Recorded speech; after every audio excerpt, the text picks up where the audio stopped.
July 21st through Saturday, July 23rd, 30 blocks of the city of Ann Arbor will be consumed by the Ann Arbor Art Fair, and one of many artists who will be joining their counterparts at the Ann Arbor Art Fair is Anna Bailey, who is a wood artist at Bailey Builds and will be featured at this year's Ann Arbor Art Fair, joining us on the Michigan Megacast. Anna, thank you for being with us today.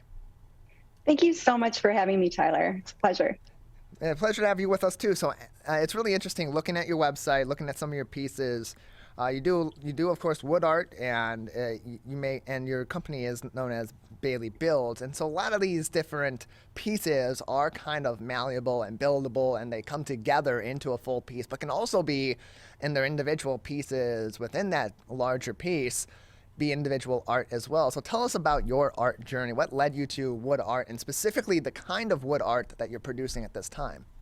Yeah. Thank you so much for the question. It's a really funny story, actually. I wanted patio chairs from Home Depot, and I didn't want to pay Home Depot for them. This was like 7 years ago. And so it's like, I'm equipped to make my own. So I started making a lot of furniture. And the furniture that I was making left a lot of scrap wood on the ground. And I thought, I don't want this to go to waste. And so I started to make wood art from the scrap wood from all the furniture that I was building. So like I said, that was about 7 years ago. And I had just quit my job. And I thought, let's try to make this side hustle go. And so I started selling my artwork online and at some art fairs, and it took off. And I'm really, really grateful for the opportunity to make art for a living, to support my family. And my husband actually was able to quit his job after about 2 years of me making artwork, because it was either like, I need to scale back or I need help. And so now we do this together. Our last name is Bailey. So baileybuilds.com. That's where we sell our artwork now.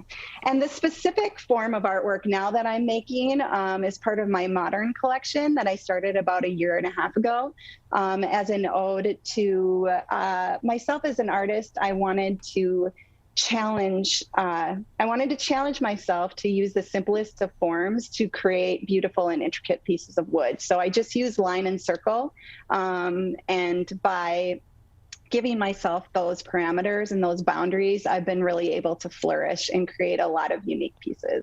So where does the inspiration for those pieces come from? Because you are, like you said, you're using lines and circles, and that's really your basis with the wooden pieces. And so I would think, just as a layman on the outside, not an artist that's an expert in this particular area of art, there's just only so much you can do with lines and circles. So where do these ideas come from? Yeah, that's so good. What's so great about giving yourself boundaries is that your perspective within those boundaries is infinite. And so I have been able to just really realize that everything that we look around and that we see is really literally formed from the simplest of shapes. And so it's really infinite. So I don't sketch anything out. I create in the moment. And so I have a piece of wood in front of me, and then I have a bunch of strips of wood. And I just go with it. And I kind of let the wood and the design take itself to where it wants to be. I obviously am really also inspired by Art Deco and certain kinds of architecture, Frank Lloyd Wright, Native American design. So there definitely are inspirations that I draw from. We're joined by Anna Bailey, wood artist at Bailey Builds, joining us on the Michigan Megacast. She's also going to be one of hundreds and hundreds of artists featured on 30 blocks of Ann Arbor this July 21st, 10 a.m. to 9 p.m., Friday, July 22nd, 10 a.m. to 9 p.m., and Saturday, July 23rd, 10 a.m. until 8 p.m. in Ann Arbor at the Ann Arbor Original Street Art Fair coming up this summer. And so you've said that you don't consider yourself an artist. You consider yourself to be a creative person making art. Where do you draw that difference between considering yourself an artist and considering yourself a creative person that is using that creativity to make art? Yeah, I just I think that creativity exhibits itself in so many different ways. And through the course of my life, like before I started creating artwork, I was a musician, so I was writing music and performing around town, and so that was my creative outlet then. And now I've moved into this new creative outlet of creating art. It was honestly a hard thing to do. And I think a lot of artists hit the point where they're like, especially if they haven't had any formal training, where you do call yourself an artist, you kind of feel like you're a poser. But if there's anybody listening, I would really, really encourage you to own it. I am definitely making a living and providing for, many other people through the selling of this artwork. And so just own who you are and who you're meant to be. And if you're creating artwork, call yourself an artist. We're joined by Anna Bailey, wood artist at Bailey Bilge, joining us on the Michigan Megacast. And again, going back to the lines and the circles that you're using as that basis in the wooden pieces that you're creating, there is so much detail with that, because I would imagine too, with manipulating wood into an art piece, you have to be very intricate in your cuts, in the way that you sand, in the way that and in the texture that you use as well, because there are so many different lines and so many different shapes and so many different ways to present those as well. So how long does it take you to create one of these pieces, and just how intricate is that work to get the final pieces like those that are behind you, for those that are watching this on TV or online, to get to that final product with that level of detail? Yeah, that's such a good question. It's so multifaceted because you have to manipulate the wood to do what you want. And if you guys know wood or have worked with wood, it has a mind of its own. And so you just never know what it's going to do. And so you kind of have to follow its lead. So I've had to learn, and this is an art form I've never seen before. So along with creating the actual artwork, which can take, one of my signature works can take weeks to complete. You also have this whole process up front as to how to manipulate the wood in the first place to get to do what you want it to do on the board. And then there's the process of, once it's put together on the board, the finishing process is a lot of steps. What paints are going to adhere to it correctly? What stain is going to do what? How are we going to get it to last forever for our customers? And so it really can take, like, one of the signature works that I make, which is all pieced together, cut together, sanded. I mean, it can really take weeks until it's actually completed. And a lot of that time, it might just be sitting and curing, because you got to let it do its thing, and you don't want to push it along. And so when you're preparing for an art show like the Ann Arbor Art Fair, and you're bringing all these pieces along, you're trying to create new pieces as well that you can bring and really wow people at these various art shows. And you're traveling too. That's a lot of time to be creating art and traveling with that art, and especially, as you mentioned, giving that curing process time to manifest itself.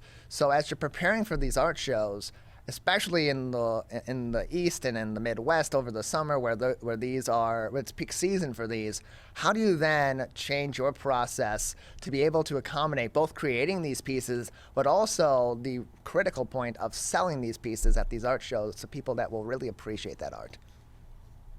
Yeah, when we get into art show season, it's just all hands on deck.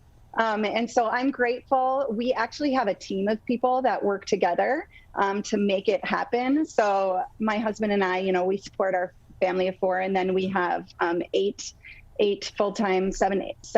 full-time employees that help make the social media happen. And so we have social media campaigns going to make sure that we get people to come out and buy artwork from us. We have somebody back in the shop working to get the wood prepped and the pieces prepped so that we can bring them to, we have art shows like every other week in the summer. So it's really been a remarkable journey of growth for our company, because to do what we do in the middle of the art show season takes a lot of people. And we have, I would say, one of the best teams around.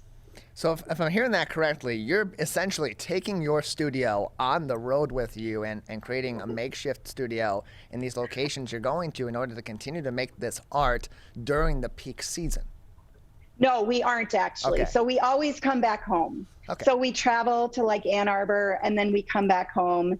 It would just be too much work. We have thought about like putting a makeshift studio up in like January in Florida so we can do all of those art shows, but it's honestly a lot of prep work. We have a lot of backstock so that we can just pull from that during our quiet months, January, February, March.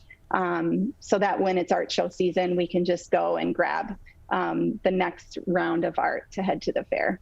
July 21st through 23rd in Ann Arbor, 30 blocks of Ann Arbor. You can find artists at their Ann Arbor Art Fair, including Anna Bailey from Bailey Builds, a wood artist, joining us on the Michigan Megacast. More information on her art, view all of her pieces, and see where she's going to be in Ann Arbor and beyond at baileybuilds.com. That's baileybuilds.com for more information on Anna and her artwork as well. And so, you mentioned that you're traveling to places such as Ann Arbor for these art shows, and then going back home to continue to create that art in between these art shows that you're doing every other week approximately throughout the summer. So where is home for you, Anna? Yeah, we live in Duluth, Minnesota, favorite city in the world on the tip of Lake Superior. Okay, so right next to us there in Minnesota, Yep. A neighbor of us here in Michigan. So then what attracts you to Ann Arbor for that art fair? What about the Ann Arbor community and the patrons of Ann Arbor's art fair keeps you coming back for their art show? Yeah, well, last year was my first Ann Arbor Art Fair because of COVID. There was a few years off, and then last year was the first one. We were blown away by how well the fair was run. It was by far the best organized fair we've ever done, which actually says a lot because some fairs it's really hard. You're like walking 6 blocks to get your artwork in, and Ann Arbor, they had it figured out. We dropped our stuff off and we drove away and we set up. And also the patrons and the community there is really well educated about art. They understand it. They understand what it means to invest in handcrafted and locally made things. And so it really is our group of people at Ann Arbor. They really get what we're trying to do, how we're trying to make homes beautiful and shift culture with the arts community.